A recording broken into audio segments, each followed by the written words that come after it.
Traders in Balogun Market on Lagos Island have expressed frustration over the ongoing sealing of shops and the barricading of access roads by the Lagos state government, weeks after the devastating fire at the Great Nigeria Insurance (GNI) building on December 24, 2025.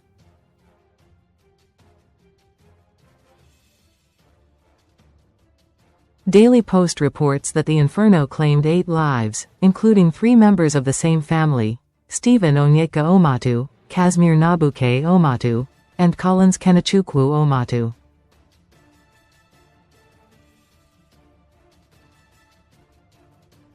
Despite intervention by the Lagos State Fire and Rescue Service, portions of the fire remain active, resulting in the suspension of commercial activities in hundreds of shops across the bustling business district.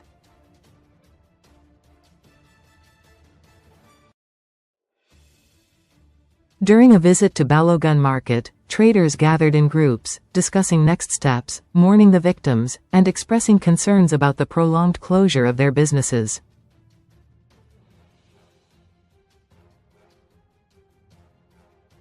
One trader, Martin Amalos, lamented the economic toll of the shutdown, saying, "My shop has been closed since December 25th.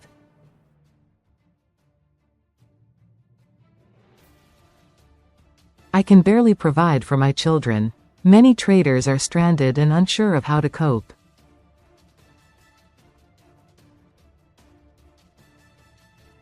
Amalos, who deals in children's clothing, added, "The fire struck during the peak of my business, and I have spent all I had to survive."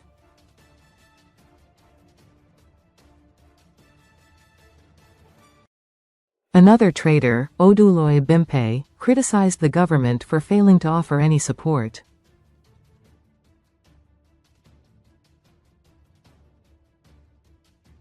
"Our shops were sealed without consideration for our livelihoods. There should have been assistance before the closures."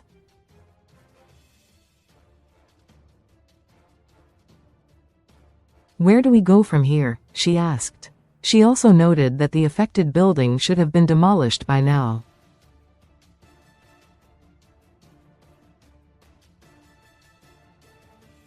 "The government needs to take action while also considering our situation," Bimpe added.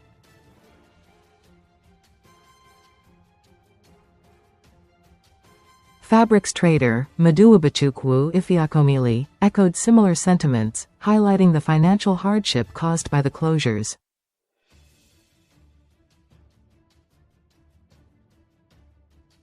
"We rely on daily income to feed our families.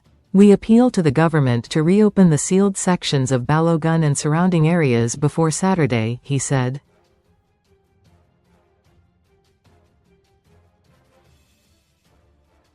Ifeakomili further called on Governor Babajide Sanwo-Olu to expedite the demolition of the fire-damaged building.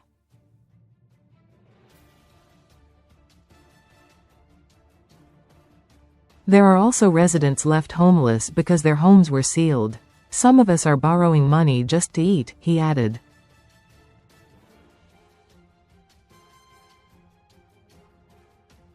Responding to the concerns, the Commissioner for Information and Strategy, Gbenga Omotosho, emphasized that the closures were driven by safety considerations.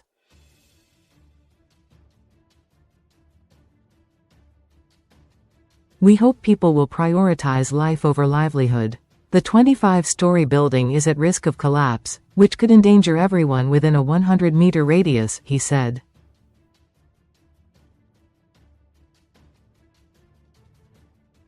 Omotosho added that the government's actions were not punitive. The area has only been closed for 2 weeks, and complaints have already surfaced.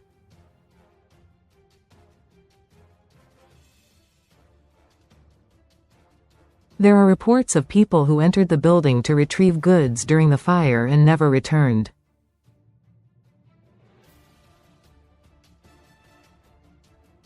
Over 10 buildings were affected by the incident, and public safety remains our priority, he explained.